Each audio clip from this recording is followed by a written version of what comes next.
Bonjour tout le monde et bienvenue sur Légende. Légende business aujourd'hui avec Gauthier de la Brousse qui a créé une société qui s'appelle Iroko qui permet d'investir dans l'immobilier. Tu as quand même envie de sécuriser ton avenir. Je crois que c'est l'or et l'immobilier qui font partie des deux placements qui ressortent le plus. Acheter, c'est une chose. Ensuite, il faut gérer. Franchement, c'est des emmerdes. C'est des emmerdes phénoménales. Parce que les fuites d'eau, Madame Michu qui a perdu sa clé, qui t'appelle. Quand tu veux investir en immobilier, soit tu le fais toi-même, soit tu confies la gestion à quelqu'un. On nous a confié 1,2 milliard depuis 5 ans. Chaque jour, il y a entre 1 et 2 millions d'euros qui nous sont confiés. Bonjour tout le monde et bienvenue sur Légende. Légende business aujourd'hui avec Gauthier de la Brousse qui a créé une société qui s'appelle Iroko qui permet d'investir dans l'immobilier à partir de 5 000 € et de ne pas gérer après, de laisser l'équipe d'Iroko gérer, de toucher des rendements chaque mois pour préparer sa retraite ou tout simplement avoir des revenus complémentaires. Il va nous expliquer comment il a créé ça, comment il a eu l'idée, comment il a fait pour que ça fonctionne aussi bien en quelques années et puis arriver au-dessus de tous ses concurrents. En tout cas, merci. Abonnez-vous juste avant qu'on commence si vous voulez bien sur notre chaîne YouTube. Il suffit juste de cliquer sur s'abonner. Vous êtes entre 150 000 et 200 000 à nous rejoindre chaque mois. Donc, merci beaucoup pour tout ça. Vous pouvez nous mettre des commentaires aussi, commenter l'émission. Regarde à chaque fois qu'on met une vidéo ce que vous en avez pensé. Vous pouvez la liker puis mettre la petite cloche pour être au courant des prochaines sorties d'interviews ou de documentaires mercredi, vendredi et dimanche. On en met 3 par semaine. Et en podcast audio sur Spotify, Deezer ou Apple Podcast ou Amazon Podcast aussi. On vous met la version son. Comme ça, vous pouvez nous écouter sur la route ou au sport. Et c'est parti maintenant avec Gauthier de Iroko sur Légende. On y va. C'est Gauthier sur Legend pour vous parler d'Iroko, d'épargne et d'immobilier. Bah voilà, bienvenue Gauthier. Je vais te reprendre le clap. Tiens. Je viens de me rendre compte d'un truc. Vas-y. Au moment où t'as clapé, t'as un air d'un homme politique. On t'a déjà dit ? Non. Gabriel Attal. Ça y est, je vois plus que ça maintenant. C'est hyper flatteur. Non, t'as un air de Gabriel. On te l'a jamais dit ? Non, on me l'a jamais dit. Ok. On me parle parfois d'une petite ressemblance avec Laurent Lafitte. Je vois l'idée aussi. Mais moins Gabriel Attal. Bon, bienvenue à toi. Merci beaucoup. Gauthier, tu as créé une société qui s'appelle Iroko. Vous êtes déjà 25 000 à avoir investi de l'argent. Ça permet d'investir dans l'immobilier très facilement avec ce qu'on appelle les SCPI, mais on va y revenir. Ouais. Et on peut acheter, en gros, à partir de 5 000 €, on peut investir chez toi. Exactement. Dans plein de petits bouts de bureaux, notamment. Ouais, d'entrepôts, de commerce. Et avoir des revenus chaque année qui tombent sans avoir rien à gérer. Et tu as 25 000 personnes en moyenne qui ont investi 50 000 €. Donc c'est quand même on peut investir à partir de 5 000, mais hyper intéressant de voir le succès de ta boîte. En quelques années, tu as dépassé tous tes concurrents. Ouais. Et donc c'était intéressant de te recevoir pour que tu expliques aussi, pour vous tous, déjà chez vous, si vous avez envie d'investir, et pour comprendre dans un Légende business, quoi. Voilà. Toi, tu avais quoi avant ta boîte Iroko, quoi?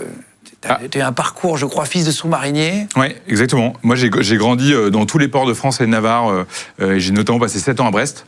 Tu vois, dans un monde assez particulier où tu sais, quand tu es sous-marinier, tu pars... rien à voir. Rien à voir. Tu vois, un milieu où on ne parle pas d'argent, un milieu où, tu vois, assez innocent, on faisait des foot, on jouait sur la plage. Et moi, mon père partait 2 mois tous les 2 mois, parce que sur un sous-marin, tu as un équipage rouge, un équipage bleu. Donc, du coup, tu n'es pas souvent là. Du coup, tu n'es pas souvent là. Père assez absent, mais après qui est un peu revenu. Et après, moi, je ne savais pas du tout ce que je voulais faire dans la vie. Donc, j'ai fait tout ce qu'il y a de plus généraliste pour repousser au plus tard le choix.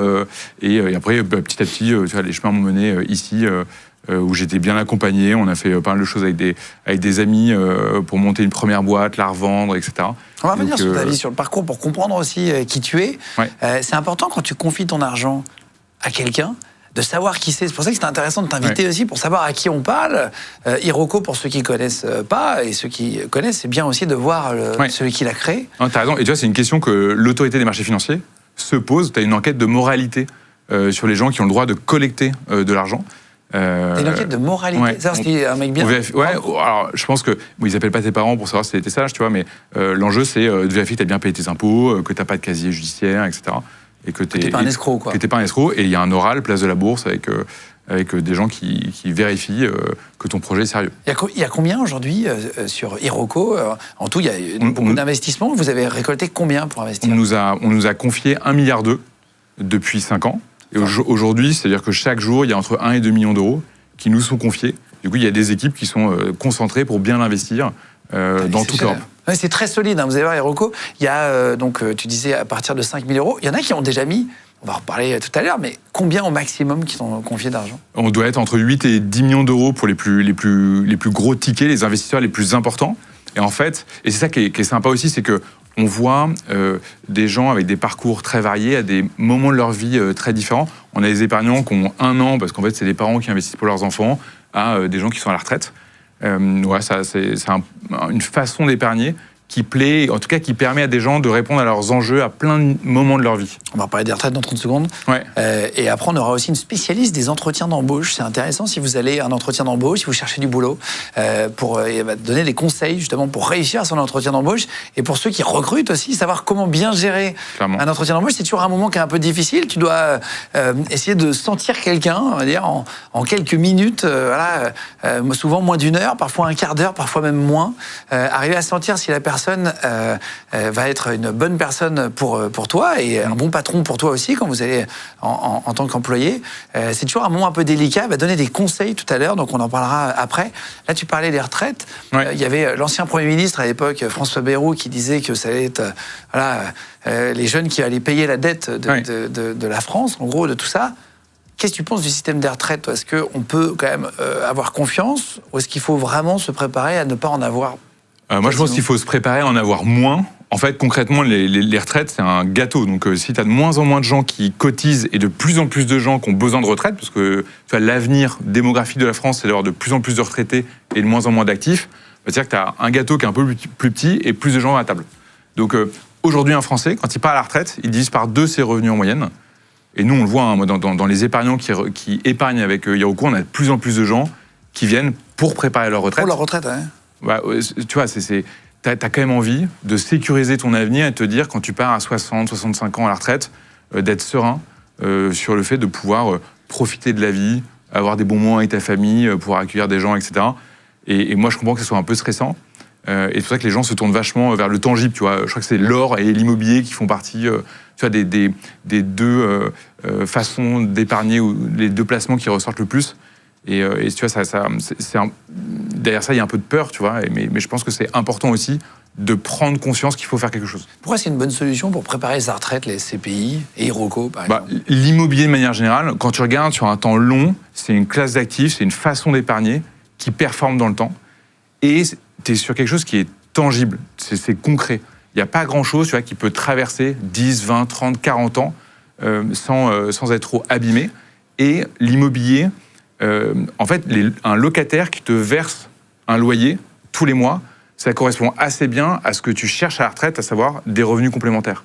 Donc ça matche assez bien. Même si ça baisse là, parce que regarde, dans les dernières années, il y a eu un peu de baisse, pas partout, mais sur quand même une grosse partie du territoire français. En France, à l'étranger, en fait, dans beaucoup de pays du monde, tu vois, en Chine, il y a un très gros promoteur qui a fait faillite. Aux États-Unis, l'immobilier a perdu 40%.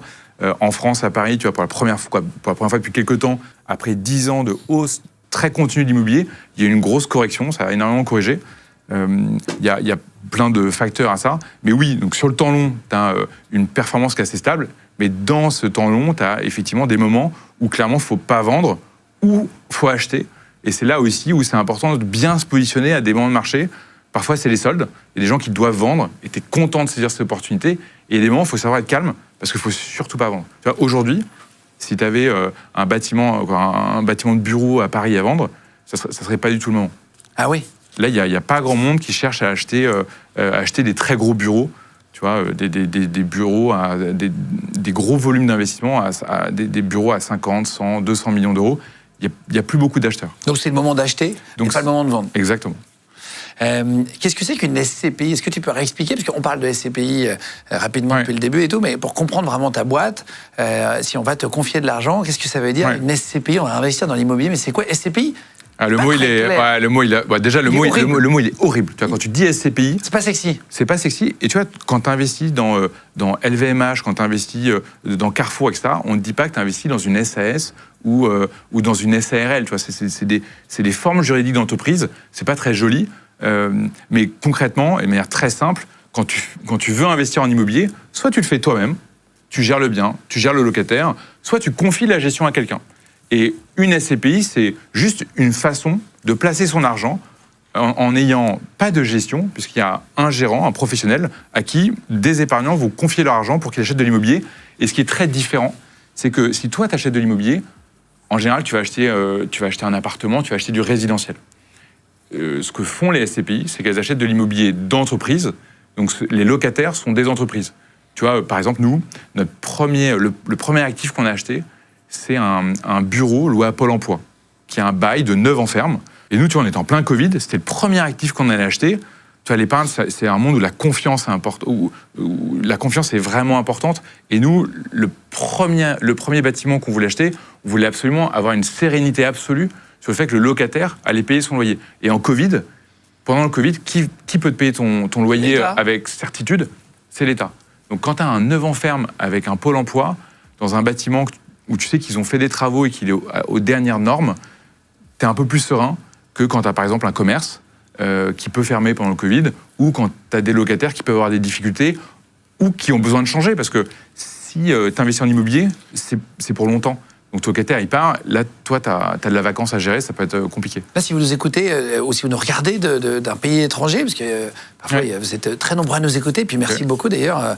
J'ai vu la première émission francophone dans le monde. On a reçu un trophée là, de Spotify pour nous dire qu'on était une des émissions les plus écoutées de la planète. Donc, merci beaucoup pour tout ça. On vient de le recevoir vraiment dans le bureau. Donc merci d'être de plus en plus nombreux sur les plateformes de podcast audio, Spotify, Deezer, Apple Podcast, Amazon Podcast.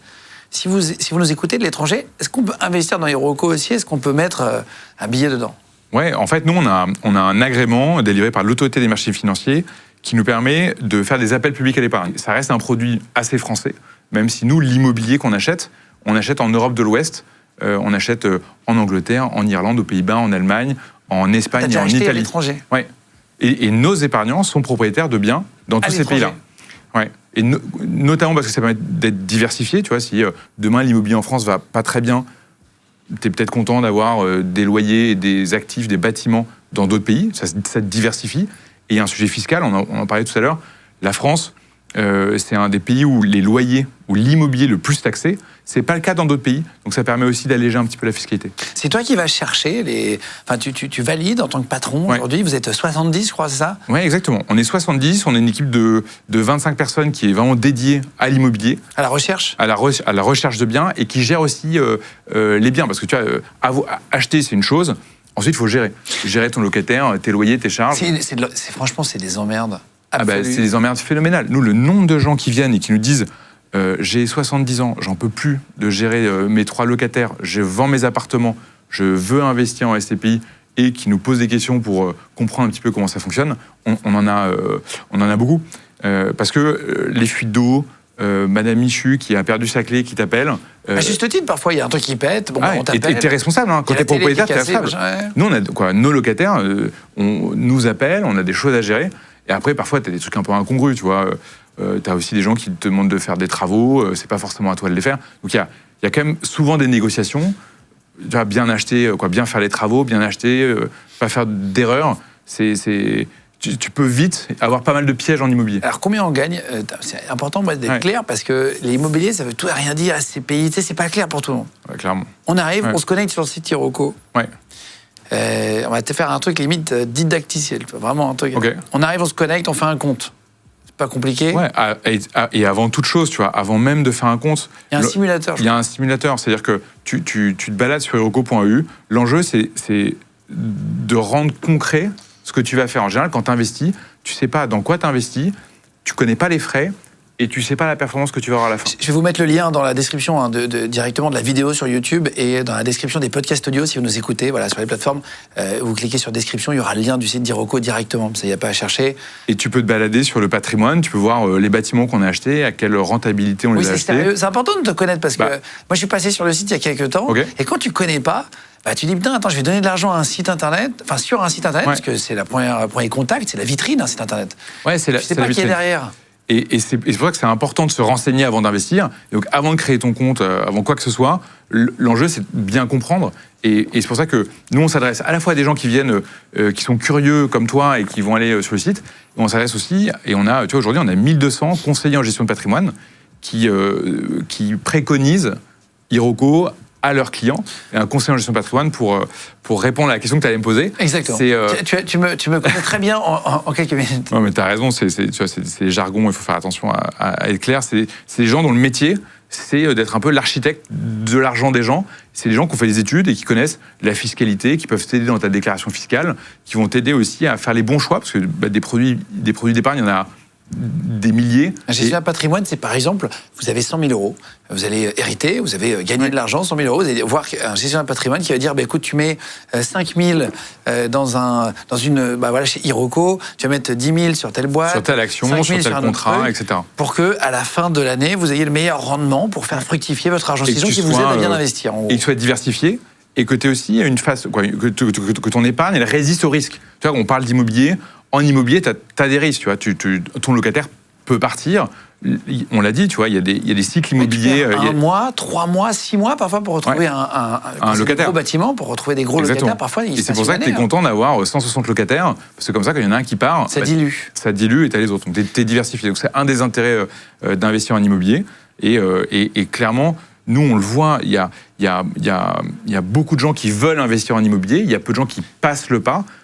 Et moi, je comprends, tu vois, trouver un bien, le gérer soi-même, c'est quand même assez compliqué. Là, au moins, et nous, c'est pour ça qu'on a 25 000 personnes qui nous ont confié 50 000 euros en moyenne. Tu vois, on gère 1,5 milliard de patrimoine dans toute l'Europe. Et en fait, c'est un service que tu rends en échange de frais. La boîte, tu vois, nous, on gagne notre vie, on est rentable, etc. Et c'est important pour pouvoir recruter les bonnes personnes pour gérer l'argent des gens. En fait, ce service-là, c'est important de le comprendre parce que tu ne vas pas donner ton argent à n'importe qui. Il y a quand même beaucoup d'arnaques et c'est important de confier ça à des boîtes qui sont régulées, qui ont pignon sur rue, etc. On arrive sur le site, on ouvre son compte, ouais. On met 5 000 euros. On va prendre la somme minimale parce que c'est déjà beaucoup d'argent. Ouais. On essaye pendant 1 an, je sais n'importe quoi. Hein. On fait un test, donc, on met 5 000 euros. Qu'est-ce qui se passe ?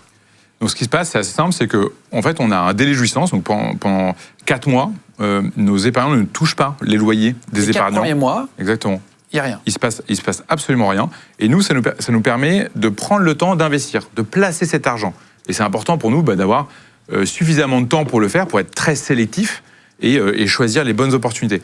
Et après, chaque mois, nous, on a les locataires qui versent leur loyer et nous, on le reverse aux épargnants.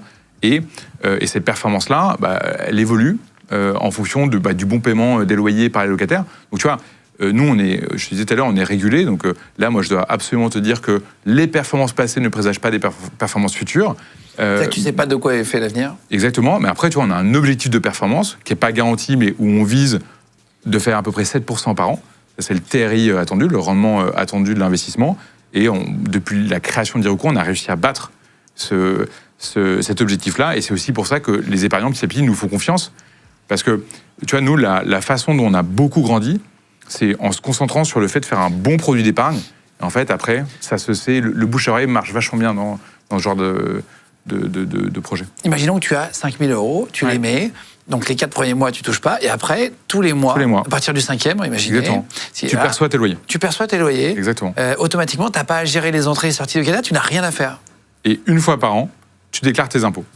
Oui, tu déclares. Non, d'accord, mais tu n'as pas à gérer les locataires, les machins. Tu n'as pas à gérer les locataires, tu n'as pas à gérer les travaux. Tu ne prends pas de décision. Et tu ne prends pas de décision. En revanche, tu sais que tu es propriétaire, que tu es multipropriétaire d'immobilier d'entreprise, donc d'immobilier loué à des entreprises, dans toute l'Europe, et donc assez diversifié. Et donc, si on met de l'argent à 7%, comme tu as aujourd'hui, il faut que ça dure. Hein. C'est-à-dire que, comme tu dis, tu es obligé de le dire, c'est comme fumer-tu, et les investissements, il y a toujours un risque que ça baisse un peu, que ça monte un peu, on ne sait pas. Exactement. En tout cas, si vous mettez votre argent à 7%, je l'ai appris il n'y a pas très longtemps, mais voilà, 7% pendant 10 ans, sur un rendement, vous allez faire x2 en 10 ans et 3 mois.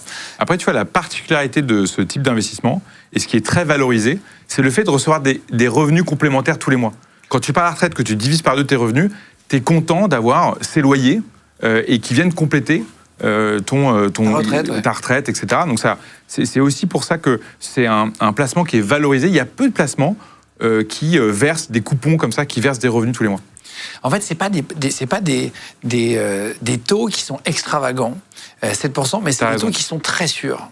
Et du coup, on est quand même sur de l'immobilier, il y a quand même peu de chances, on le voit depuis 7 ans. Tu as une échelle officielle sur le risque d'un placement qui va de 1 à 7. Une SCPI, en général, c'est entre 3 et 4.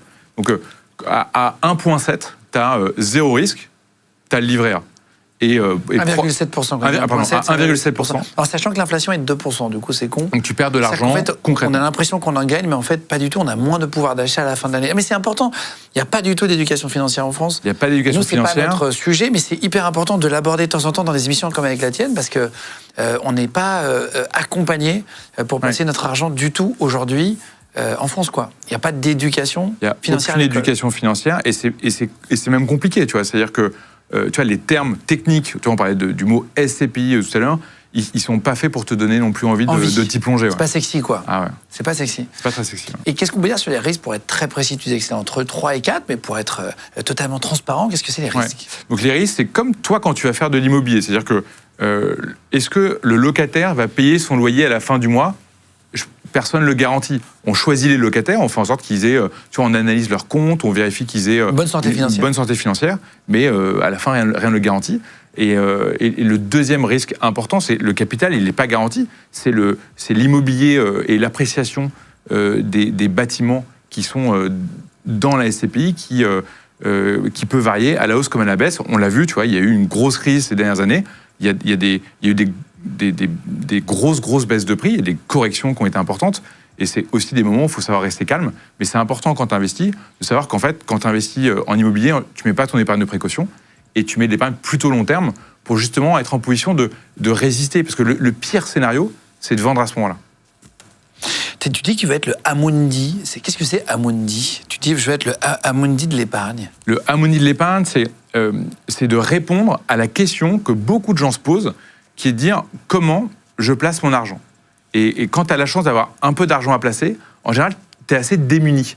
Et Amundi, c'est une très grosse société qui gère plusieurs dizaines de milliards d'euros pour des centaines de milliers de gens. C'est une boîte française, européenne, qui a fait ses preuves depuis des dizaines d'années.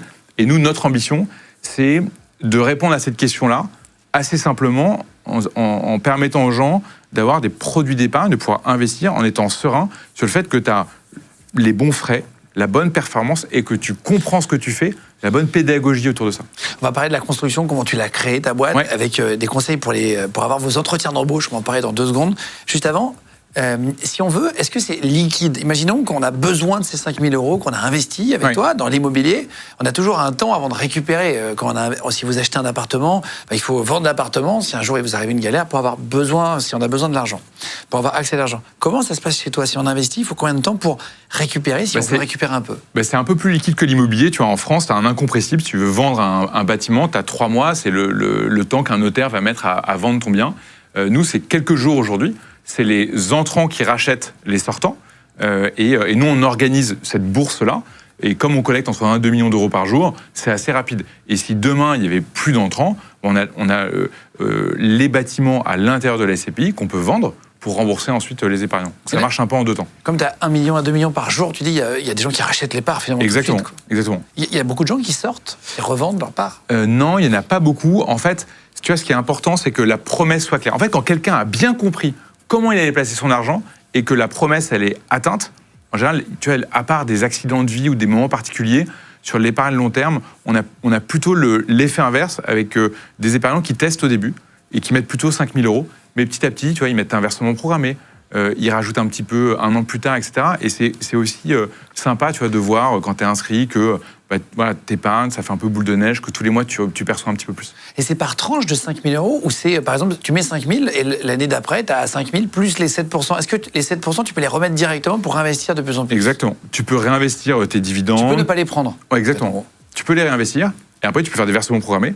Il y en a plein qui font ça, notamment pour leurs enfants, où tu peux mettre quelques dizaines d'euros par mois. 50 balles en plus par mois pour ton fils, pour ta fille, et puis ça fait grossir comme ça. Fait les intérêts composés, c'est hyper puissant. Donc, quand tu as des horizons d'investissement qui sont super longs, c'est une bonne manière de rentrer, d'investir et de se construire un peu un petit pécule. Les intérêts composés, c'est le fait d'avoir des intérêts, plus de rajouter chaque mois un petit peu. Et au bout d'un moment, la courbe va devenir très rapidement limite verticale. C'est Einstein qui disait les intérêts composés.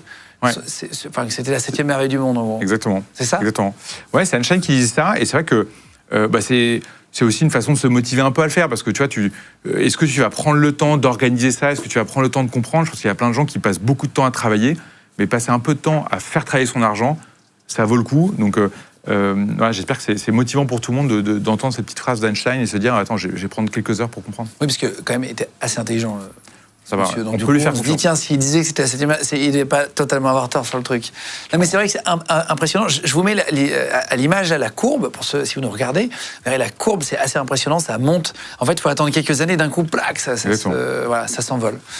Du coup, l'investissement prend tout son sens à ce moment-là. Donc, c'est pour ça que c'est bien de le faire pour ces enfants, par exemple, dès qu'ils naissent.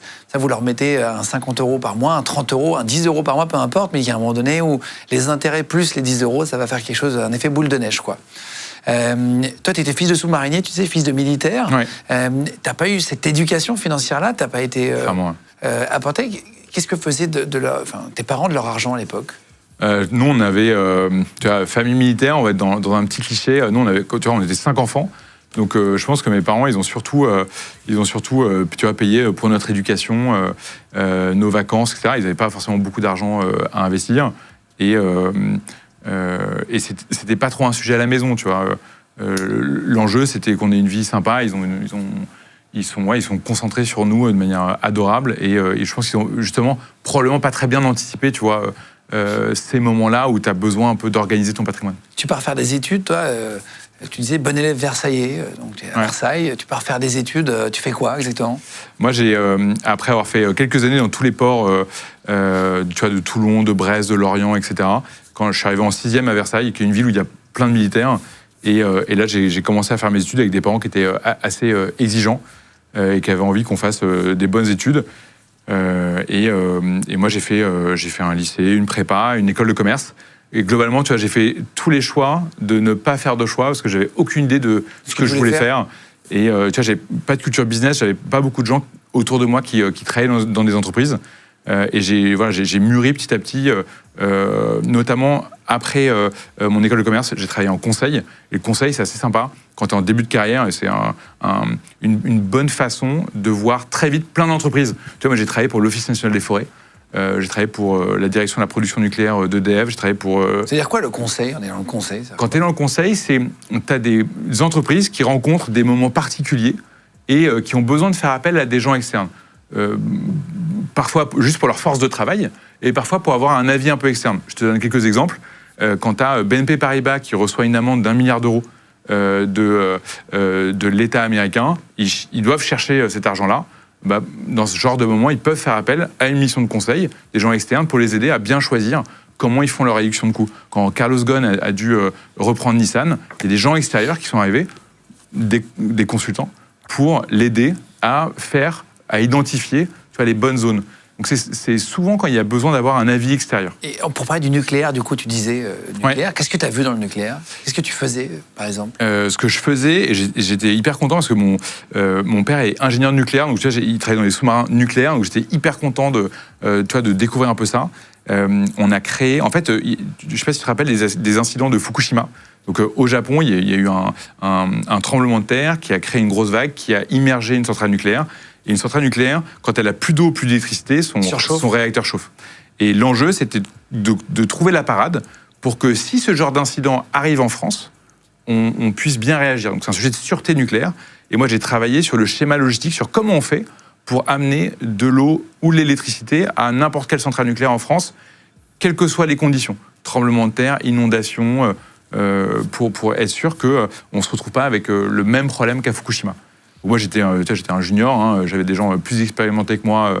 Rassurez-vous, le nucléaire français ne tient pas sur cette petite mission. Mais c'était hyper intéressant. On a visité des centrales nucléaires. On a travaillé notamment avec l'armée pour essayer avec des hélicoptères, de s'assurer que les temps de trajet, etc. étaient suffisamment courts pour arriver en temps et en heure. Pour sauver notre pays, finalement. Pour éviter, en tout cas, une surchauffe dans un réacteur. C'est un petit sujet, ouais. T'en penses quoi du nucléaire, d'ailleurs? C'est quoi ton opinion là-dessus? Mon opinion, c'est déjà pour l'avoir vu, c'est que tu as des hommes et des femmes qui sont ultra engagés. Ça fait partie, tu vois, des fleurons de l'industrie française. Tu vois, t'écoutes Jancovici, l'énergie, le fait d'avoir de l'énergie, c'est la clé de beaucoup de choses. Et en France, on a la chance d'avoir un super patrimoine énergétique grâce au nucléaire, donc de l'énergie pas très chère. Et moi, je considère que c'est un énorme atout. Et l'enjeu, c'est de continuer à l'entretenir, de continuer à bien l'entretenir, parce que tu l'as dit, il y a des risques inhérents à l'exploitation nucléaire qui sont importants. Mais tu vois, à l'heure où le pétrole est cher, où l'indépendance par rapport au pétrole est attendue, ou les sujets écologiques, le nucléaire, ça coche beaucoup de cases. Lancement d'Iroko, tu vas rencontrer tes 2 associés, vous êtes 3. C'est 2 salariés de Google au départ. Ouais. Tu les rencontres comment ? Il y en avait un avec qui j'étais en prépa. Et en fait, le lancement d'Iroko, tu vois, c'est un peu la suite de quelques événements. Le premier, c'est qu'on avait vendu une première entreprise ensemble, une entreprise qui faisait de la publicité digitale. Donc, on aidait des marques à faire de la pub sur Internet, sur Facebook, sur Google AdWords à l'époque. Et dans cette entreprise-là, on voyait beaucoup d'e-commerçants. On voyait beaucoup de gens qui vendaient des choses sur Internet et qui avaient une super belle croissance. Donc, quand on a vendu la société, assez vite, on a essayé d'investir dans des entrepôts. Donc, on a rencontré des gens, tu vois, des agents immobiliers spécialistes de ce genre de biens, et on a acheté des premiers entrepôts, petit à petit, juste entre nous. Et c'est comme ça qu'on a commencé à prendre goût à l'immobilier. Et quelques années plus tard, on a monté Iroko après avoir totalement quitté cette première aventure, avoir appris beaucoup de choses et pris goût, tu vois, au fait d'acheter l'immobilier, de bien le gérer et de voir aussi que c'était performant. Et c'est rentable, ouais. Et ouais, tu vois, on a fait. On a fait. L'enjeu, c'est de placer. Enfin, les bons choix. Ouais, c'est de placer ton argent. Et c'est la première fois d'ailleurs qu'on a découvert le mot SCPI. C'est quand, après avoir vendu cette première entreprise, on a reçu des petits courriers un peu épais qui sentaient très bon de belles banques, tu vois, t'as Morgan Stanley, on a reçu plein de courriers avec des propositions de rendez-vous, avec des produits. Et du coup, tu vois, nous, on était assez curieux. On s'est dit, tiens, on va décortiquer un peu ces produits. Et c'est comme ça qu'on a vu ce que c'était qu'une SCPI, ses qualités, ça permettait d'investir en immobilier, et aussi ses défauts. À l'époque, c'était pas très digital, on a essayé de résoudre ça.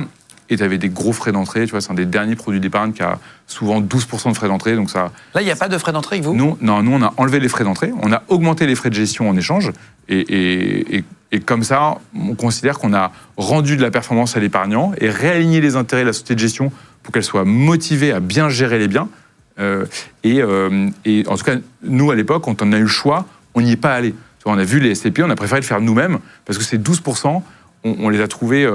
trop important, et on était curieux aussi. Moi, globalement, sur l'épargne, j'ai toujours bien aimé tu vois, tester des choses, tester plein de façons de faire, et c'était sympa, entre associés, à 4, d'acheter les premiers entrepôts, de se balader avec des scooters à Palaiseau, à Trappes, surtout à une époque où c'était pas très sexy, ça valait un peu moins cher qu'aujourd'hui, du coup on a pu faire des bonnes affaires. Des bons coups, ouais. Ouais. C'est quoi les frais ? Tu dis tu as des frais, c'est quoi ? Les frais dans les SCPI, c'est en général... Chez toi. Chez moi, il y a un grand type de frais. On met 5 000 €, on paye quoi de frais ? Donc tu as des frais de gestion. C'est-à-dire que nous, ce qui était important pour nous, c'est qu'on soit rémunéré pour notre travail. Et idéalement, au résultat. En gros, qu'on gagne bien notre vie si on fait du bon boulot. Donc on prend des frais quand on achète des biens, quand on les revend avec des plus-values et sur les loyers qu'on encaisse. Donc, tu vois, on prend une quote-part de tout ça. En moyenne, ça représente 1,6% par an de l'argent qui nous est confié. Et les rendements dont on a parlé tout à l'heure, ils sont nets de ces frais-là. Ah oui, donc quand tu dis c'était 7,5, je crois, cette année, 7,32. 7,32 de l'année dernière, ouais. L'année dernière, c'était donc 7,32 sans tes frais. Exactement. Donc vous, en fait, vous avez gagné 8 et quelques, et vous avez enlevé vos frais, donc ça fait 7,32. Exactement. 7,32 pour ceux qui ont investi. Oui. Là, c'est important d'expliquer tous ces petits détails parce que, pour qu'on comprenne bien le sujet. Hein. Premier deal, donc Pôle emploi à Reims, vous allez monter tout, vous allez faire une levée de fonds ou pas ? Comment ça se passe le début ? Le début, on a beaucoup réfléchi à ça, on a eu le temps de réfléchir parce que en fait, c'est une entreprise, quand tu construis une société de gestion, tu dois passer un oral place de la Bourse avec l'autorité des marchés financiers, tu as un très gros dossier, on fait une enquête de moralité, etc. Donc, tu as le temps de te préparer. Et ce qui s'est passé, c'est que on a levé des fonds avec Euraseo, qui est un grand gérant de fonds français, pour nous aider au début à construire les premiers outils, gérer aussi un peu de marketing, tu vois, pour se faire connaître, et être sûr qu'on est au début suffisamment d'épargnants pour lancer l'activité, surtout à un moment où les marchés, où c'était un bon moment pour acheter l'immobilier. Et vous avez, t'es obligé, tu dis, d'être autorisé par l'État. Ouais. Ça, c'est très long à faire. Ça prend entre 6 et 12 mois. Ça prend entre 6 et 12 mois. Donc, ouais, ça demande un petit peu de logistique. C'est-à-dire que tu dois recruter des gens avant même de pouvoir ouvrir. Donc, tu as un enjeu. On parle de recrutement tout à l'heure. Quand tu recrutes les premiers, d'être convaincant sur le fait que tu as vraiment tous les atouts et que tu vas avoir ton agrément. Exactement. Et tu vois, le fonds d'investissement qui est venu et qui a investi chez nous, il a investi après qu'on ait eu l'agrément. Comme ça, il gérait un peu son risque. Mais dès le départ, pour nous, c'était important de se dire, en fait, on construit une société de gestion, une entreprise dans laquelle des gens doivent avoir confiance pour confier leur argent. Donc, il faut qu'on soit solide. Donc, on a construit un modèle économique qui est sain, mais tu as une grosse barrière à l'entrée. C'est-à-dire que tu travailles pendant 1 an et demi, tu dois construire pas mal de choses, et cette levée de fonds, elle permettait vraiment de répondre à ça. Et c'est un peu un des défauts, tu vois, qu'il y a eu parfois dans un écosystème qui a levé beaucoup de fonds. Nous, on a été assez précis sur de quoi on a besoin, à quoi ça sert, et en revanche, après, il n'y a plus besoin. Et donc, on n'a plus levé de fonds. On a même, là, tu vois, l'année dernière, on a racheté le fonds d'investissement avec tous les salariés et l'aide d'une banque pour qu'on soit tous indépendants et qu'on puisse penser long terme avec Iroko. Est-ce que ça vous est déjà arrivé d'acheter un bâtiment, parce qu'on a des échecs, enfin on parle de succès, mais parfois on a des échecs, sinon c'est-à-dire qu'on n'est pas allé au fond des trucs aussi. Ouais, Est-ce que vous avez déjà acheté un bien et vous vous êtes rendu compte d'un truc après, ou in extremis attends quoi?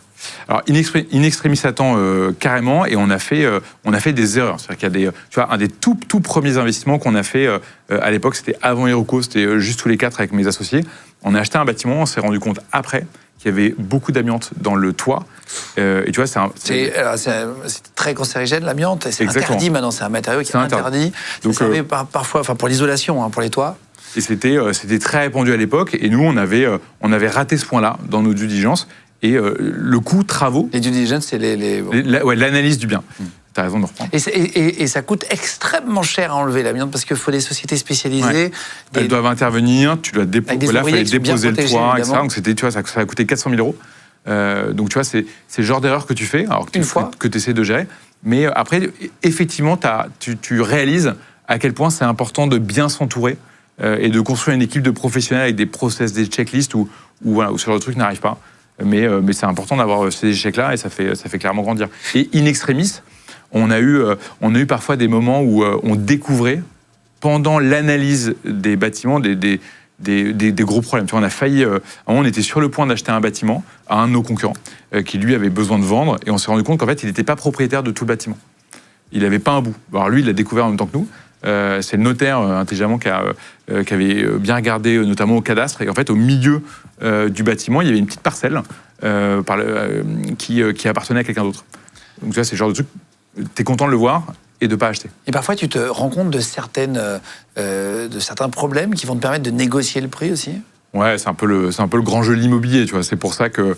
c'est trouver des petits trucs qui vont pas... Mais c'est important, parce que, en fait, tu analyses un bien. Toi, au début, quand tu formules une offre, tu t'accordes sur le prix avec le vendeur avant d'avoir tout analysé. Et si entre ce qu'on t'a présenté et ce que tu vois réellement une fois que tu as vraiment analysé, tu vois, de temps en temps, on fait venir des sociétés qui sont spécialisées en travaux pour vérifier la structure du bâtiment, vérifier qu'il n'y a pas d'amiante. On fait venir des drones pour vérifier que les toitures sont bien. Tu vois, il y a un travail d'analyse. Et effectivement, on est toujours ravis de trouver 2-3 choses et de les utiliser pour baisser les prix. Et ça dépend aussi du vendeur. Là, aujourd'hui, c'est un peu les soldes en immobilier. C'est-à-dire qu'il y a beaucoup de gens qui doivent vendre. Parfois, il y a des gens qui sont pressés. Donc là, juste le fait d'aller vite, ça te permet d'acheter moins cher. Tu vois, là, on a acheté un bâtiment à des Coréens à Glasgow. Ils devaient vendre avant une certaine date. Ils l'avaient acheté 80 millions de pounds 5 ans auparavant. On l'a acheté 52 millions de pounds. Donc, juste parfois, le fait d'aller vite, tu fais des bonnes affaires. Mais parfois, tu as des vendeurs qui sont un peu plus calmes et qui ont le temps pour eux. Et là, c'est aussi une négociation. Et nous, on perd beaucoup d'opportunités comme ça. Tu préfères laisser passer que prendre un risque? Ouais, en fait, les marchés, y a beaucoup de biens à vendre. Et nous, on achète un petit peu. Donc, tu vois, moi, j'analyse 2000 dossiers. On a fait 36 acquisitions l'année dernière. Sur 2000 dossiers? Ouais, sur 2000 dossiers. Donc, nous, tu vois, si on fait une petite métaphore, on lance des spaghettis, on lance des offres, et on voit ce qui colle sur le frigidaire. Et là, quand tu fais des offres un peu agressives, et que le propriétaire te répond, tu dis « Ah, il y a peut-être quelque chose à faire. » Mais tu le vois pas. Rabais, c'est-à-dire que tu essayes de proposer vraiment bas, tu pars de bas. Et tu pars de bas. Ouais, parce que, en fait, nous, on fait pas l'immobilier affectif. Quand tu achètes ta résidence principale... Oui, il y a la part d'affectif. Il y a une énorme part d'affectif. Tu payes un peu cher, mais tu te dis « Putain, j'adore cet appart. » Ouais, je voulais cette rue. Ouais, exactement. Je voulais cet endroit. Et nous, en face du resto que j'adore, du machin, du truc, c'est ça. Et donc, ça, tu le valorises. Tu es prêt. Tu as la bonne école, tu as la bonne rue. C'est l'école de tes enfants. ça compte. Et c'est normal. C'est pour ça que la résidence principale, c'est pas un achat 100% rationnel. En revanche, là, tu vois, sur ce type d'investissement, là, c'est froid. Tu vois, moi, que ça soit telle rue ou telle rue, à partir du moment où le prix correspond à la qualité du bâtiment, je suis très content. Tu m'as dit, c'est un bulldog, Iroko. J'ai créé un bulldog. C'est quoi? Pourquoi? Dans quel sens tu dis ça? En fait, dans le sens où, tu vois, la première fois qu'on a annoncé le lancement d'Iroko, moi, les premiers journalistes avec qui j'avais échangé, qui étaient dans la presse spécialisée, ils ont dit, mais vous êtes complètement fous. Vous rentrez dans un monde où il y a des très, très grosses sociétés, des grosses banques. Vous allez rentrer en compétition avec des gens qui ont beaucoup, beaucoup plus de moyens que vous. Et tu vois, c'était un peu fou. Alors nous, on y croyait, un peu tout seul dans nos têtes, mais tu vois, tu peux pas prendre des parts de marché si tu es tout seul. Tu peux pas prendre des parts de marché si les gens, ils n'ont pas l'énergie au quotidien pour aller chercher le moindre épargnant, être hargneux sur les bâtiments. L'immobilier, c'est un monde où, tu vois, si tu veux négocier, faut pas mal se bagarrer. Si tu veux trouver des bonnes opportunités, faut un peu se bagarrer. T'es pas là pour être un sénateur. Et nous, ça fait partie, quand on recrute des gens chez Iroko, c'est sûr que les gens sont hyper motivés pour faire du bon boulot, parce que quand tu confies de l'argent à quelqu'un, tu as envie qu'il se donne. Qu'il y ait des mecs qui se bougent le cul, quoi. Exactement. Pour parler comme dans la vraie vie, finalement. Ouais. Tu as envie que tu as des mecs qui s'arrachent pour toi, quoi. Exactement. Comment tu recrutes, d'ailleurs? Tu passes par des cabinets, tu les rencontres toi-même. Ouais. C'est quoi ta technique? Parce que 70 personnes, ça commence à être très gros. Comment tu fais? Déjà, on fait ça calmement. Tu vois, on a grandi patiemment et moi, j'ai tout fait pour recruter le moins possible. Moi, j'avais fait des erreurs précédemment, tu vois, dans ma boîte précédente où on avait grandi très vite. Et la culture, c'était un peu délité, tu vois, donner du sens, pourquoi on recrute, qui on veut recruter, c'est quoi les objectifs de chacun, rendre les gens capables et autonomes. C'est pas facile à faire. Et là, du coup, on essaie de recruter vraiment. Tu vois, on privilégie la qualité à la quantité. Quand on trouve pas le candidat parfait, on recrute pas. Et j'essaie de faire pas mal de cooptation. Parce que quand des salariés connaissent quelqu'un. Exactement. Donc on a mis des primes de cooptation. Il y a beaucoup de salariés d'Iroko qui sont venus comme ça. Et l'air de rien, tu vois, je crois que les stats, c'est que tu as 4 fois plus de chances de réussir un recrutement quand c'est en cooptation. Donc on s'est pas mal concentré là-dessus. C'est le cas ici aussi. C'est vrai que c'est marrant. Il y en a qui ont ramené des amis. Ça fonctionne bien. Ça marche bien. Parce qu'ils connaissent bien. C'est des bons ambassadeurs de comment vous travaillez chez Legend. Et nous, ça nous a beaucoup aidé. En plus, nous, on avait un enjeu. Tu vois, moi, je venais pas de ce monde-là. C'est un monde où ceux qui créent des sociétés comme ça, ils viennent en général de 10, 20, 30 ans d'expérience dans le même secteur. Et donc, c'était important pour nous de se dire, tiens, on va déjà faire un peu comme au McDo, tu vois, un petit best-of. On a pris des personnes de chez un peu tous nos concurrents pour déjà être sûr qu'on est au niveau tu vois, d'un marché, au niveau de la concurrence, avant d'aller chercher, tu vois, d'essayer de faire mieux. Déjà, tu vois, fais très bien les choses. Combien tu donnes en prime de cooptation? C'est quoi? C'est en fonction de... En fonction du profil, on donne 1 000 € pour les stagiaires et jusqu'à 3 000 € pour les expérimentés. Et on recrute plutôt des expérimentés quand même, parce que tu vois, sur des expertises particulières, tu vois, d'acheter des biens immobiliers, de gérer des biens immobiliers, t'es content d'avoir des gens qui ne sont pas sortis d'école mais qui ont déjà travaillé quelques années. Quand on va gagner de l'argent, on investit chez toi, on a du coup des revenus, tu le dis. Ça, c'est imposé, j'imagine, comme les revenus classiques? Ouais, c'est imposé. C'est-à-dire que les loyers que tu perçois, ils sont imposés à ta tranche marginale d'imposition. Donc, comme des revenus. C'est exactement comme les revenus du travail. Ce qui est assez élevé. C'est pour ça qu'il y a quelques parades à ça pour essayer d'optimiser le montant réduire le montant qui est prélevé par l'État. Et le premier, c'est nous qui l'organisons dès l'investissement.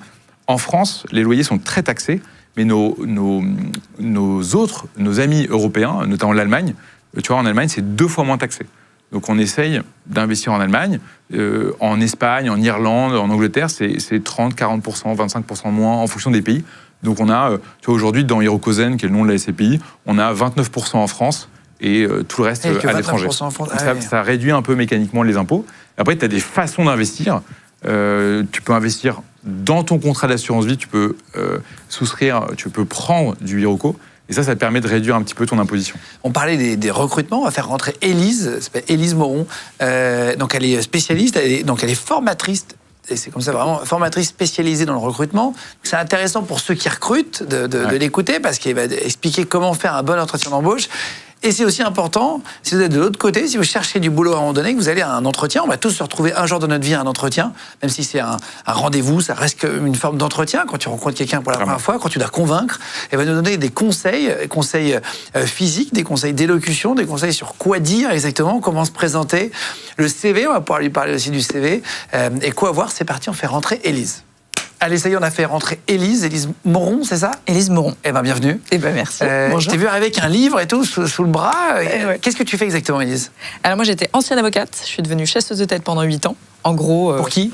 Pour plein d'entreprises, start-up, scale-up, mais aussi des grands comptes, Publicis, Capgemini. C'est-à-dire quoi, chasseuse de tête? C'est une très bonne question. Il y a beaucoup de clichés. Généralement, quand tu dis chasseuse de tête, il y a des gens qui voient tout de suite le mec aux cheveux gominés, sourire carnassier, qui débauche des gens un peu toute la journée.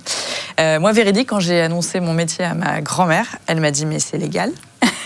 Parce qu'elle a cru, je pense, confondre avec tueur à gages. Voilà, exactement. Non, chasseur de tête, c'est quoi? C'est un peu la version luxe du recruteur, parce que tu te concentres uniquement sur des postes qui sont ultra stratégiques pour la boîte, qui font partie de la direction, du COMEX. Quand on a du mal à recruter quelqu'un d'important, on passe par des cabinets chasseurs de tête. En gros, concrètement, pendant 8 ans, il y a des DG, ou des CEO, des dirigeants qui venaient me voir et qui me disent, voilà, il y a le DAF qui est parti, il y a la directrice marketing. Directrice financière. Directrice financière, il y a le directeur marketing qui est parti, il faut le remplacer, trouve-moi la meilleure pépite du marché. Et donc moi, je mets en place mes petites techniques de détective privé pour savoir qui sont les meilleurs du marché et comment les débaucher. Et moi, j'adore dire que je change des vies parce qu'en vrai, je viens apporter des super opportunités de dingue à des gens qui n'ont rien demandé. C'est quand même... Ah, tu vas débaucher les mecs, donc tu contactes les mecs sur quoi? Sur LinkedIn? Sur LinkedIn. LinkedIn, je suis chasseuse de tête. Complètement. LinkedIn, c'est mon terrain de jeu favori, c'est le terrain de jeu de tous les recruteurs. Incroyable. Et en fait, tu vas juste créer en fait de la connexion. Le but, c'est d'avoir quand même un super carnet d'adresses et un super réseau, parce que tout se fait un peu sous le manteau. Hein. Sur tous les postes sur lesquels, par exemple, j'ai été mandatée, il n'y avait jamais une offre d'emploi qui a été postée. C'était jamais public. C'est du off-market, entre guillemets. Oui, du off-market, c'est quand c'est pas sur le marché. Tu achètes une maison qui n'est pas sur le marché, sans dire off-market. Ouais, comme en immobilier. Hein. Exactement. Off-market, ça existe. Donc tu les contactes, tu leur dis, les gens te prennent au sérieux ou pas quand tu arrives, tu dis, je suis chasseur de tête, tu vois, c'est ça. Alors, je dis pas, salut, je suis chasseur de tête. Tu dis quoi, du coup? Non, en fait, ce qu'il faut appliquer, c'est aussi... tu as envie vraiment d'avoir une réponse, qu'elle soit positive ou négative, tu veux au moins une réponse. Donc le but, c'est de créer un billet d'ancrage positif dans le cerveau de la personne et de se dire, je vais pas lui envoyer un message copier-coller que j'envoie à 200 mecs, entre guillemets. Ça n'a très peu d'intérêt, surtout que ces profils-là sont surchassés. C'est-à-dire qu'ils ont plein de sollicitations tous les jours. Donc, c'est-à-dire leur boîte de réception sur LinkedIn, elle est bourrée de nouvelles opportunités. Super. Donc, il faut être provoquant, il faut être clivant, il faut avoir de l'humour, il faut toucher un truc et donc faire un peu un truc de détective privé. Il y a des gens, je suis allée regarder leurs interviews sur YouTube, etc. J'ai repris des phrases qu'ils ont dites et puis je les ai mises en accroche, tu vois. Donc, t'essayes en fait sur le premier paragraphe de créer un biais d'ancrage positif pour qu'ils disent « Ah, c'est intéressant, ça sort du lot. » Voilà. Le but, c'est de sortir du lot. Ça attire l'œil, quoi. Ouais, exactement. Combien de temps tu mets pour recruter un profil comme ça, difficile? Ça dépend. Ça dépend du secteur d'activité. On parlait de cybersécurité tout à l'heure. Très, très compliqué le c'est quoi, secteur. c'est 2 semaines ou c'est 6 mois? Ah non, c'est plutôt 6 mois. C'est plutôt... allez, en moyenne, moi, je mettais entre 2 et 3 mois. Ah ouais, quand même. Et parce que tu as aussi un process qui est beaucoup plus complexe parfois qu'un profil classique, parce qu'il faut aussi que cette personne, elle rencontre les investisseurs de la boîte, vu qu'elle sera à un niveau COMEX. Donc tu rajoutes des étapes. Déjà, toi, tu la rencontres personnellement, toujours, physiquement? Toujours. Ouais. Pour voir si elle est un peu bizarre en vrai. Si elle est... Ben non, mais c'est bizarre. Tu viens évaluer. Tu vois des CV, le gars a l'air super. Et dans l'autre sens, c'est pareil. Parfois, tu te dis, tiens, peut-être vous arrivez à la boîte, le patron, il est chelou. Tu dis, j'ai pas envie de bosser pour lui et tout. C'est normal. En gros, tu arrives et tu fais le filtre par rapport au dirigeant. Le dirigeant, il n'a pas le temps de voir 60 personnes. Ouais, donc, tu en choisis. Moi, je fais tout le travail de pré-filtre, à savoir par téléphone en premier. Ensuite, je les rencontre physiquement en entretien. J'évalue des compétences, j'évalue un potentiel. J'évalue aussi ce qu'on appelle un culture fit, c'est-à-dire est-ce que vraiment il va bien s'entendre et il va avoir des comportements qui sont complètement OK par rapport à l'ADN de la boîte. Parce qu'il y a des gens qui, en tant que tels, sont des super talents, mais peut-être pas pour cette boîte-là. Mais pour une autre, oui. Et ensuite, je ne présente que 3 à 4 candidats aux dirigeants. OK. Et toi, t'es payé que quand il embauche, vraiment? Exactement. Mais si jamais la période d'essai marche pas? Eh ben dans ces cas-là, il y a une garantie, évidemment. Tu lui présentes un autre gars? En 8 ans, elle a été activée 2 fois chez moi, de mon côté. Donc tu vois, c'est pas énorme, tu vois. Ah oui, en général, quand tu trouves quoi? Ouais. T'as jamais... Oui, t'as échoué que 2 fois, on va dire? Enfin, j'ai échoué que 2 fois. Au final, j'ai remplacé la personne par une autre personne. Parfois, c'est pas forcément parce que le mec est pas bon. Une fois, c'était parce que le mec était... c'est pas qu'il était pas bon, mais c'est qu'en fait, je ne savais pas, il avait... omis, entre guillemets, de me dire qu'il était dans plusieurs procédures contre tous ses anciens employeurs. Et ça, on l'a su au moment de ce qu'on appelle les prises de référence, c'est-à-dire t'appelles l'ancien employeur pour dire est-ce que ton mec, il est bien ou pas. Et là, il était bien chez toi. Et là, poteau rose, bah non, le mec, ah bah non, on est en procédure avec lui depuis 3 ans, au prud'homme, etc. Et là, tu fais, ah, ok, donc il sait bien. T'as fait rentrer un loup dans la bergerie, quoi. Exactement. Ouais, ça peut arriver. Et est-ce que t'as déjà échoué totalement, genre un poste que t'as pas réussi à trouver? Souvent, si j'arrive pas à retrouver, et je sais pas si vous en avez parlé auparavant, mais dans le recrutement, ce qui est important, c'est à 100% être aligné sur les attentes. Qui on cherche et quel est le job à faire.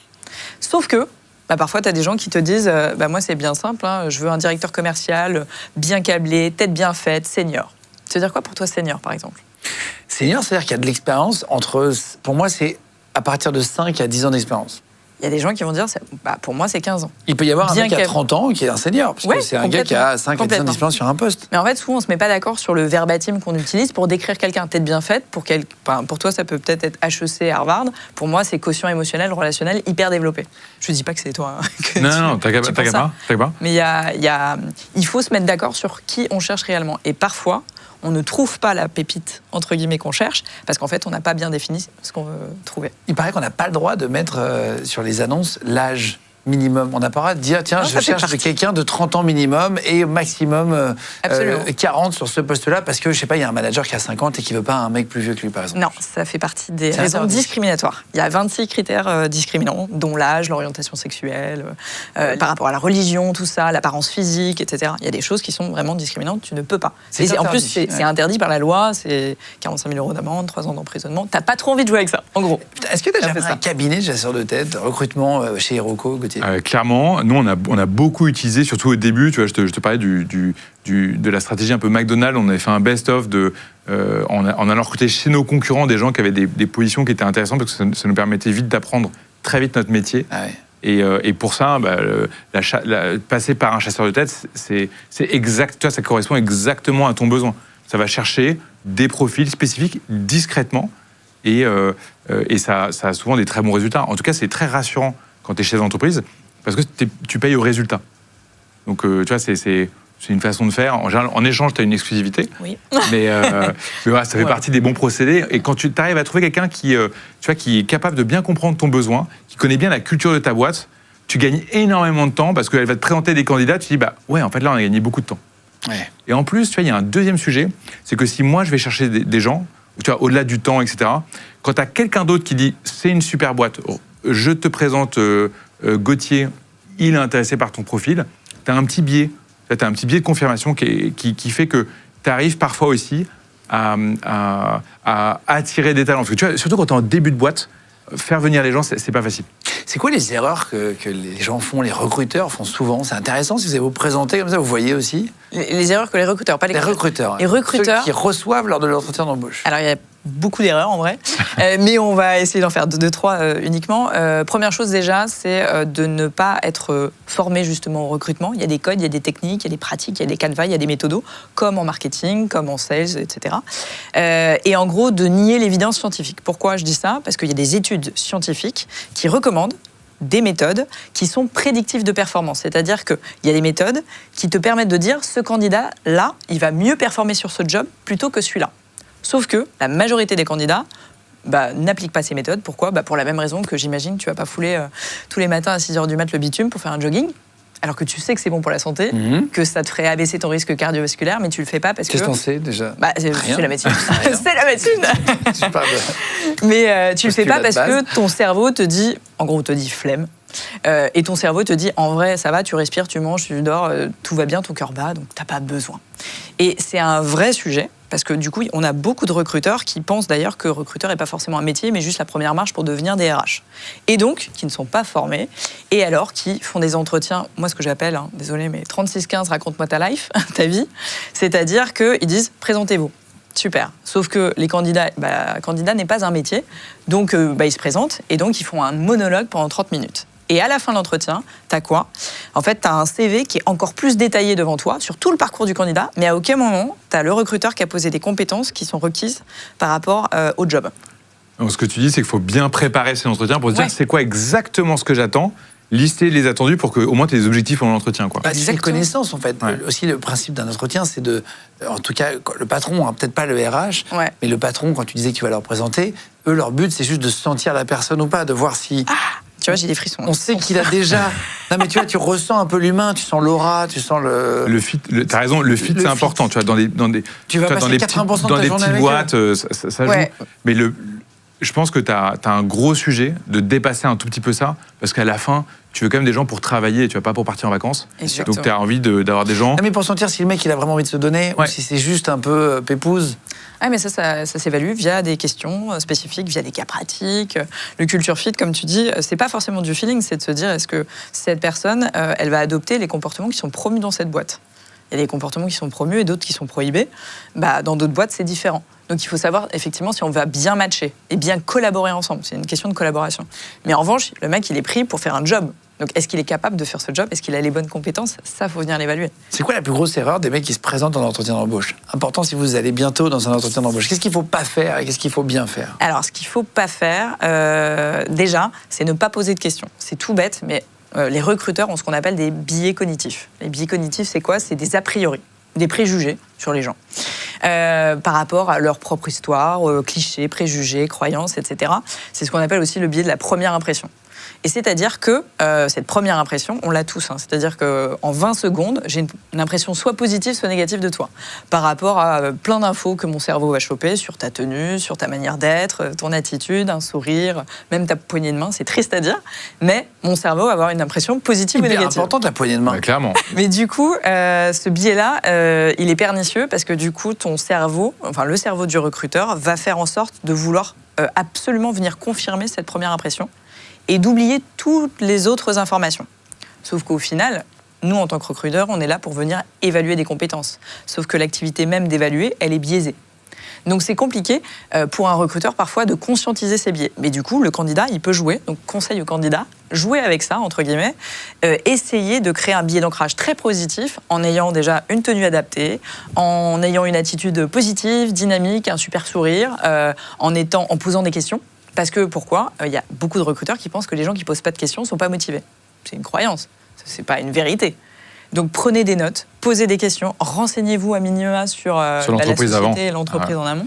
Mais tu vois, ça, c'est pas forcément un biais. Tu vois, c'est-à-dire que moi, un candidat Non, sur qui les deux arrive premiers, et mais qui pas sait sur le même pas ce que tu fais Ah bah c'est sûr. et qui a postulé, tu dis, bah, en fait, c'est quoi l'état réel de ta motivation? Parce qu'en fait, je pourrais vendre des yaourts, ça serait pareil. Oui, t'as rien complètement. compris. Se renseigner, pour moi, ça joue, hein. Faut bosser sur un l'actu. peu l'entretien. Ouais. Quoi. Ouais. En et gros, bosser c'est aussi ça le conseil. Exactement, et bosser la manière de se présenter.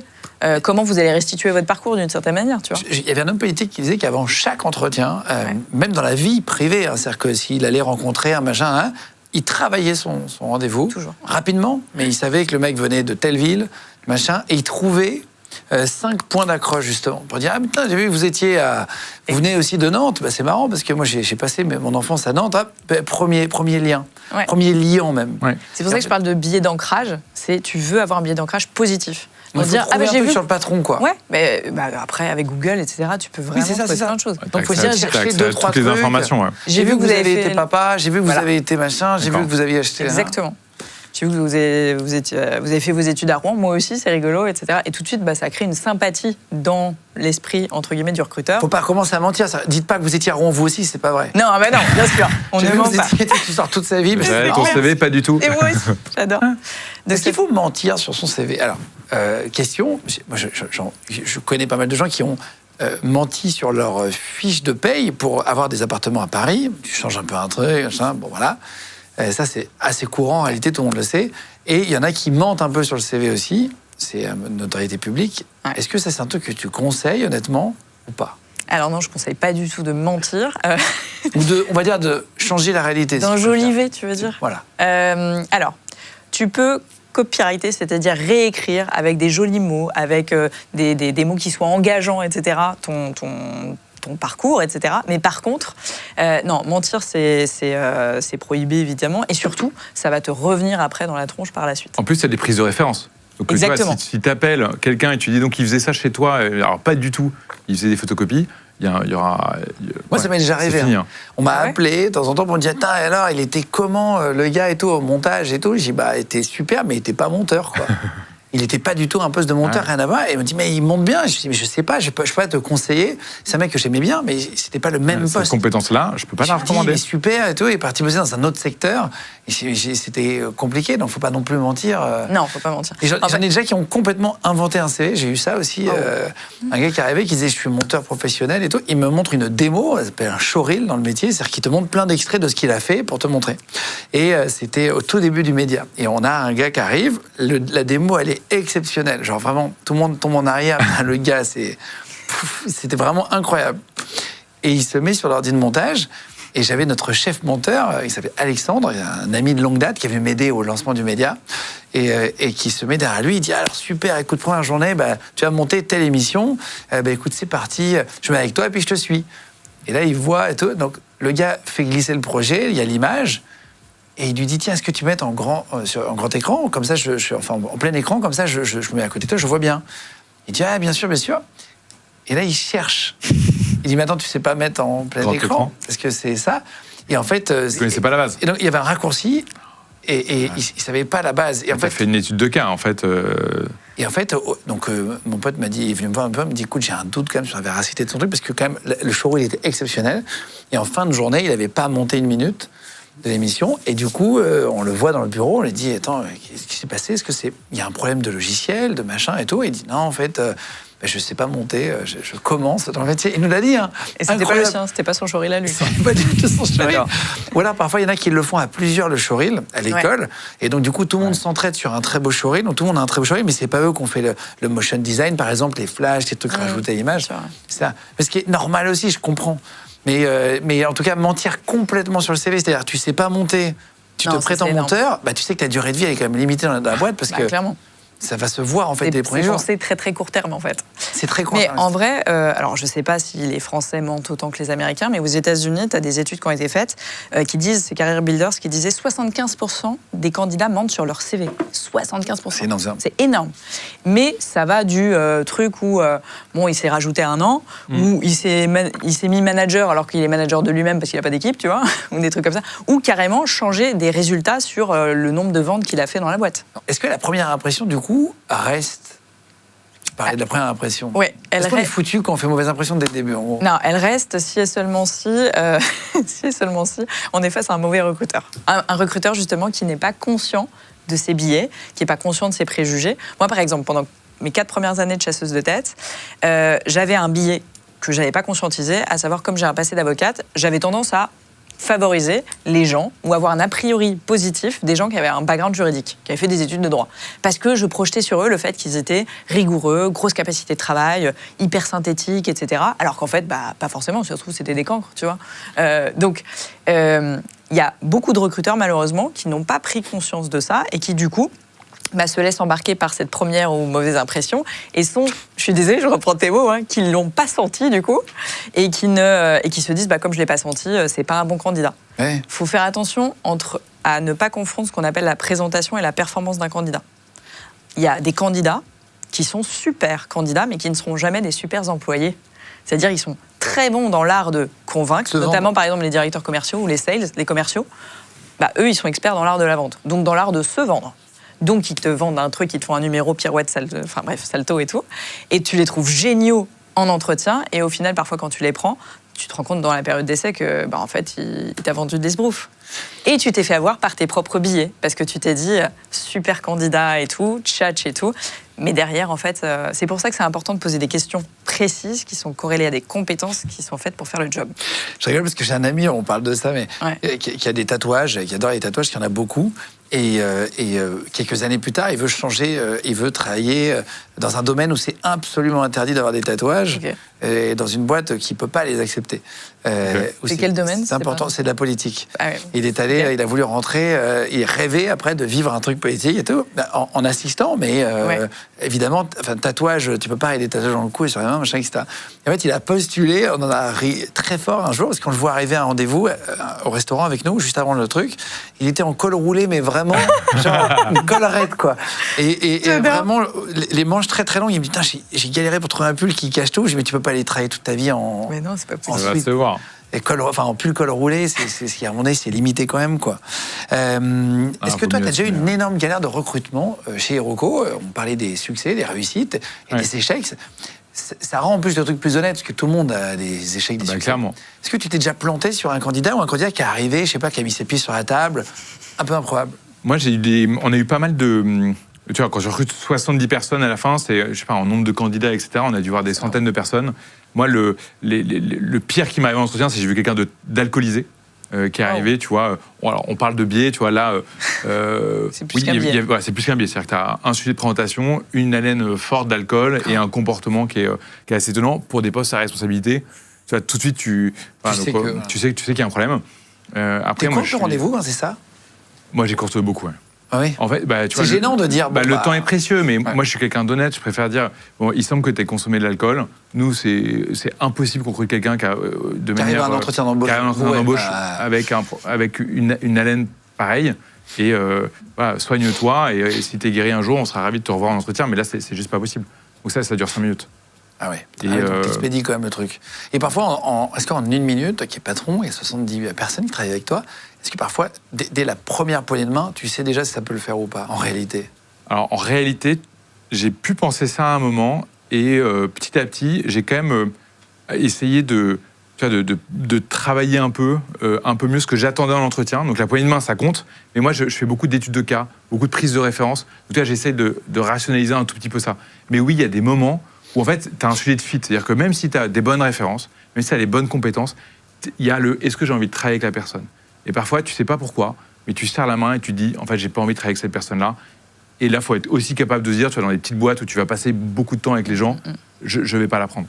Et c'est un biais, moi, je l'assume. Tu vois, on travaille beaucoup, donc c'est des gens avec qui tu n'as aucun plaisir. Moi, tu vois, typiquement, quelqu'un qui fait la gueule, quelqu'un qui est triste. Moi, pour moi, c'est important. Tu vois, au boulot, moi, j'ai travaillé dans des boîtes parfois où les gens font la gueule. Moi, ça me tend. J'aime bien avoir des gens qui disent bonjour le matin, qui sont souriants et qui sont motivés. Donc, quand j'ai des gens qui arrivent, qui sont tout mous, poignée de main toute molle, qui ne regardent pas dans les yeux et qui sont tristes comme la pluie, moi, j'ai du mal à dire oui. Tu disais que c'est un peu un jeu de séduction, l'entretien d'embauche. Ah bah oui. Bon, en fait, l'entretien... Tout est séduction, de toute façon. Ouais, tout est séduction, mais l'entretien, pendant des années, a été vu par les managers, les recruteurs, etc., comme le seul objectif, c'est l'évaluation des compétences et du potentiel de quelqu'un. Alors, effectivement, peut-être qu'il y a une phase on va dire, de l'histoire où, effectivement, il y avait pléthore, entre guillemets, de candidats et que quelques offres, c'est-à-dire que c'est le manager et le dirigeant qui avaient un peu le choix du roi. Aujourd'hui, on a un peu l'inverse, c'est-à-dire qu'on a des candidats parfois qui ont 4 à 5 offres sur la table et qui disent « bon, où est-ce que je vais aller ?» Et donc, on ne peut pas avoir cette posture haute en entretien de dire « toi, petit candidat, qu'est-ce qui ferait que je te choisirais toi ?» Parce que là, pour le coup, on a un candidat qui a 3 boîtes qui l'attendent aussi à côté et il se dit bah, « si tu as besoin réellement que je te convainque, moi je vais ailleurs. » Donc en fait, il faut avoir, et c'est un jeu d'équilibriste, suffisamment d'évaluation des compétences et en même temps suffisamment de séduction et de dire bah, chez nous c'est super parce que tu pourras faire ça, ça, ça. J'ai vu que c'était important pour toi d'évoluer à des postes, d'avoir des missions variées, etc. Ça, on pourra te l'apporter au quotidien chez nous dans ce poste-là.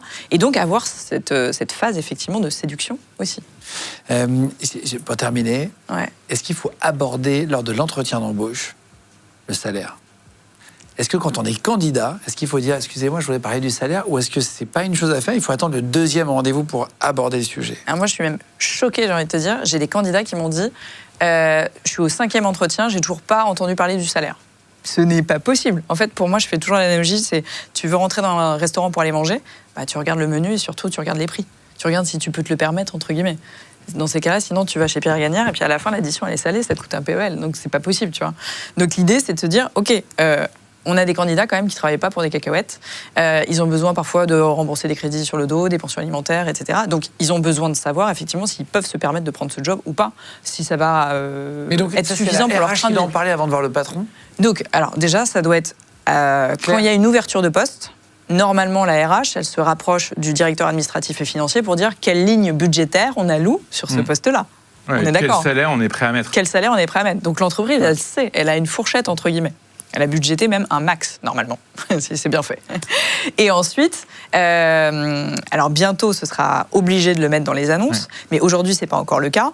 Et du coup, le candidat, il faut qu'à un moment donné, à minimum, moi je dis c'est le premier entretien, mais voilà, au moins il donne ses attentes.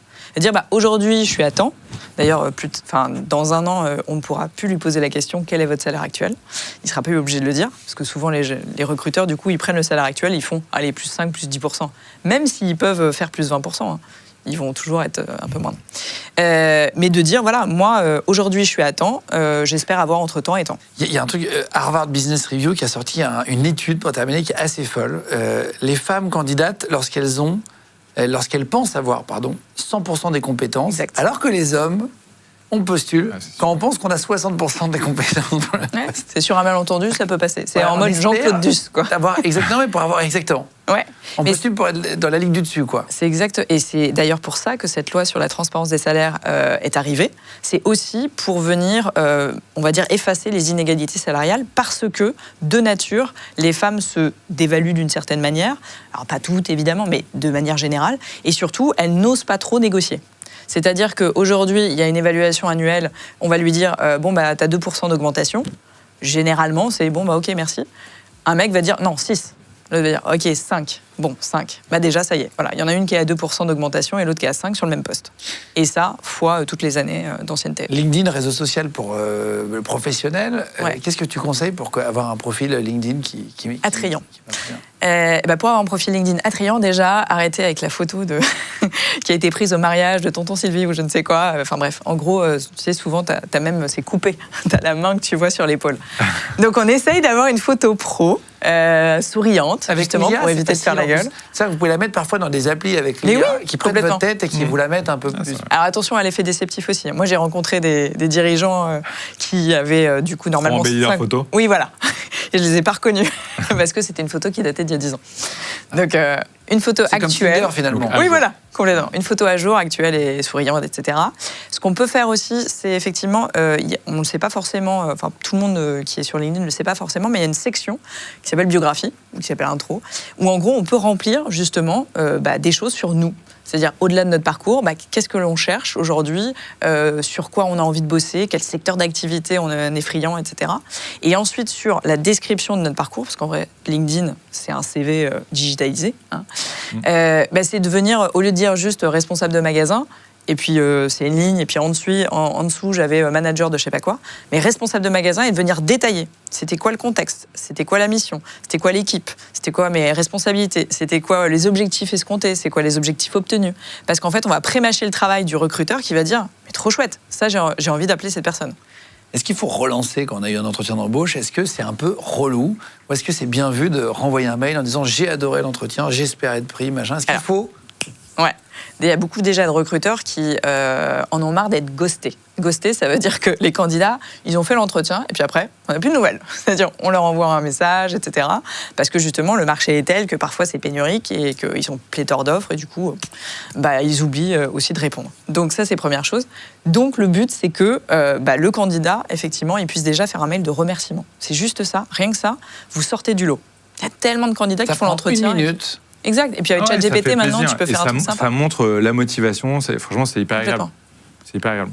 Et donc, un petit mail de remerciement. Et évidemment, une semaine ou 2 semaines après, quand même dire « Eh oh, j'aimerais bien savoir où est-ce qu'on est ma candidature ». Mais ne pas relancer non plus tous les jours. J'ai déjà vécu cette situation. Où en est ma candidature ? Tous les jours pendant une semaine. Non, voyez pas juste un point d'interrogation. Voilà. Oui, alors, passif-agressif, ça. Ouais. Soyez courtois, respectueux et montrez votre envie d'avoir le job. Tout en poli, ouais. Merci Élise. Tu as sorti un livre Yes, qui s'appelle Permis de recruter aux éditions Erol. Et je l'ai coécrit avec mon associé de chez Blendy, justement. Et le but, c'est à destination des dirigeants, des managers, des recruteurs, des RH. On a fait en sorte que ce soit pas barbant, pas trop corporate, et justement expliqué avec des mots simples pour demain, si vous recrutez quelqu'un, que vous soyez boulanger, garagiste ou que vous travaillez à la défense, et vous avez toutes les petites méthodes qui sont éprouvées par la science. Merci d'être venu. Merci à toi. Nous raconter, nous donner des conseils pour les entretiens d'embauche. Allez, pour terminer avec l'émission sur Iroko, juste, là on parle de recrutement. En termes de management, comment tu as appris ? Parce qu'on apprend sur le tas. Moi, je considère que c'est quelque chose que tu peux apprendre. Tu n'es pas manager ou pas manager. Et j'ai essayé de lire des livres, etc. J'ai essayé surtout, moi, de m'inspirer des gens avec qui j'avais travaillé avant de créer Iroko, en conseil. On avait plein de formations là-dessus. Et l'air de rien, tu vois, quand tu vois tes managers, je trouve que tu apprends à la fois des trucs que tu veux faire et des trucs que tu veux pas faire. Après, moi, j'essaie d'être assez simple et de recruter des gens qui n'ont pas besoin d'être trop managés. Comme ça, ça simplifie pas mal mon travail. C'est mon petit côté paresseux. Quelle erreur t'as faite? En management, tu vois, moi, je considère que manager, c'est donner du sens.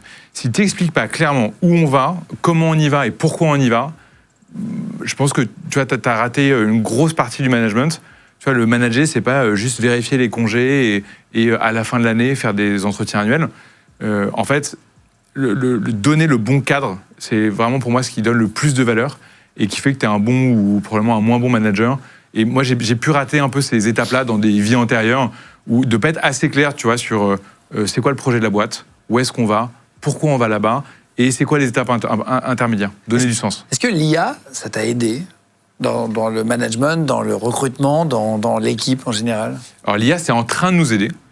Un des piliers d'Iroko, quand on a créé Iroko, c'était de dire, si on enlève des frais pour les épargnants, il va falloir que nous, on soit efficace opérationnellement.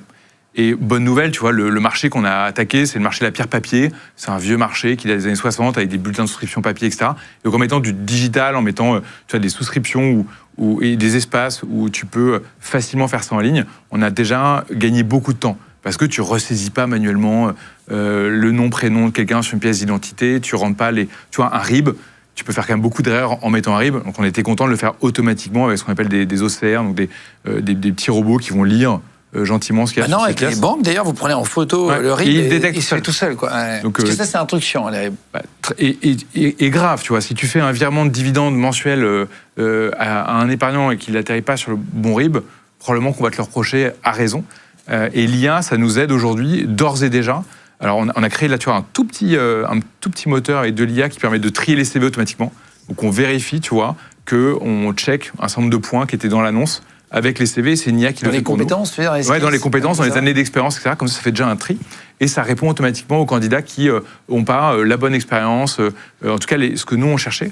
Et tu vois, ça fait gagner du temps à la lecture, donc ça réduit un petit peu le stock de candidatures qu'on peut recevoir. Et on fait pareil avec ce qu'on appelle les pitchs des brokers. En fait, quand quelqu'un a quelque chose à vendre, en général, il prend un agent immobilier et il y a une présentation qui est faite.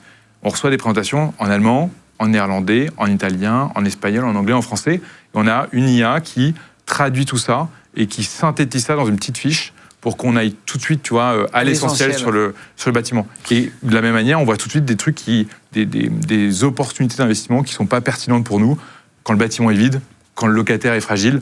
Donc, tu vois, ça ne nous intéresse pas. Donc, on fait ces premiers tris comme ça. Tu as 3 enfants, 8, 6, 4 Ouais, 8, 6, 4, ouais, c'était un bon défi parce que ça tu vois, Iroko, ça fait 5-6 ans qu'on l'a créé. On fête les 5 ans d'Iroko là dans quelques semaines. Et on a mis un an et demi à construire l'entreprise, à avoir les bons agréments. Donc, j'ai vraiment eu mes enfants en bas âge à ce moment-là. Moi, je suis assez sensible du sommeil. Et ça a été pas toujours facile, on était bien entourés. Et ma femme m'a beaucoup aidé. Et après, moi, j'ai changé un peu ma façon de travailler pour travailler un peu tout le temps, même quand je suis chez moi. Tu vois, rentrer à 19h, faire travailler les enfants, retravailler après. Tu vois, s'adapter un peu au rythme familial et un peu, parfois, mélanger un peu les deux mondes.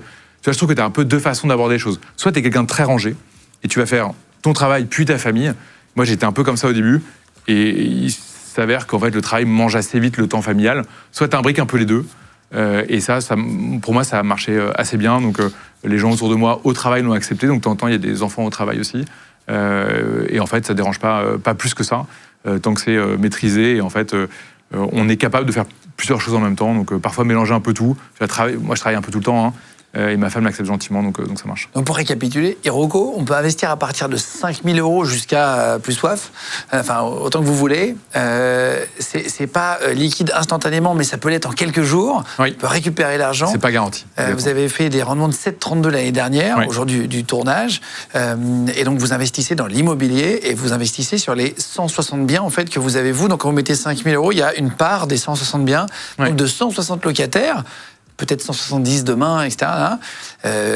Plus, j'imagine. Mais vous allez investir sur une moyenne d'un peu tout. Et comme ça, s'il y a un locataire là, je crois, il y a toujours un peu de rendement. Exactement. À partir du 5e mois, on commence à toucher de l'argent chaque mois. Et on peut continuer de laisser l'argent dedans pour racheter de plus en plus et faire un effet boule de neige. Et même rajouter des virements mensuels, par exemple, tu expliquais tout à l'heure, pour faire des intérêts composés. Je vous mettrai le site. Il n'y a pas d'application, hein, c'est sur le site? Non, il n'y a pas d'application, c'est sur le site. Et c'est aussi important d'avoir bien en tête les risques. le fait que c'est de l'horizon long terme, le capital n'est pas garanti, nous on fait évidemment de notre mieux, et notamment en sélectionnant les locataires, en sélectionnant les biens, en diversifiant le patrimoine, mais c'est important d'être conscient que c'est un produit qui n'est pas aussi peu risqué que le livret A, par exemple. Parce que le livret A, il y a zéro risque. Tu as zéro risque, et tu as 1,7% de rendement. Je vous mettrai le lien si vous voulez aller voir. Je vais essayer. Moi, je vais avec plaisir, tu me diras. Je mettrai le lien dans la description si ça vous intéresse sur YouTube. On découvre comme ça dans Légende Business des entrepreneurs qui ont créé leur business X ou Y. D'ailleurs, il y a vraiment tous les styles de business. Aujourd'hui, c'est dans l'immobilier, dans la SCPI, ce terme pas très sexy dont on parlait tout à l'heure. En tout cas, j'espère que ça vous a plu, l'émission, et ça vous a intéressé. Juste, prochaine étape, ça sera quoi pour toi? Qu'est-ce qu'on peut souhaiter pour la suite avec Iroko, là? La suite, pour nous, on est en train de créer une deuxième SCPI qui s'appelait Iroko Atlas et qui va être à 100% à l'étranger, 0% en France. On a beaucoup d'épargnants qui me disent justement, tu vois, on en parlait tout à l'heure, il y a trop de fiscalité. Donc Iroko Atlas répond aussi à cet enjeu-là, d'aller dans des pays avec un peu moins de fiscalité pour les épargnants. Et après, l'ambition, tu vois, c'est petit à petit, on fait beaucoup d'immobilier, c'est d'aller potentiellement sur d'autres façons d'investir. Moi, tu vois, à titre personnel, j'ai investi dans plein de classes d'actifs. J'ai fait des crypto-monnaies, de l'immobilier, des entreprises. Et tu vois, j'aime bien la curiosité. J'aimerais bien petit à petit qu'Iroko grandisse en allant sur d'autres verticales. Comme un gestionnaire patrimoine global. Merci beaucoup d'être venu. Merci Guillaume. Poignée de main un peu ferme, dans les yeux. Dans les yeux. L'entretien d'embauche est réussi. Merci à toute l'équipe d'avoir préparé l'émission. On se retrouve chaque semaine, le mercredi, le vendredi et le dimanche sur Légende. Abonnez-vous avant de nous quitter. Si vous avez regardé la vidéo jusqu'au bout, vous pouvez vous abonner. Vous êtes 150 000 ce mois-ci, un petit peu plus. Vous êtes abonnés, donc merci beaucoup. N'hésitez pas à commenter l'émission, à mettre la petite cloche aussi pour être au courant des prochaines sorties. On met donc des documentaires parfois, des interviews très souvent, mercredi, vendredi, dimanche, et en podcast audio sur la route ou au sport. Vous pouvez nous écouter sur Spotify, Deezer, Apple Podcast et Amazon Podcast. Merci beaucoup, puis on se retrouve de toute façon très vite pour une prochaine vidéo. Ciao tout le monde.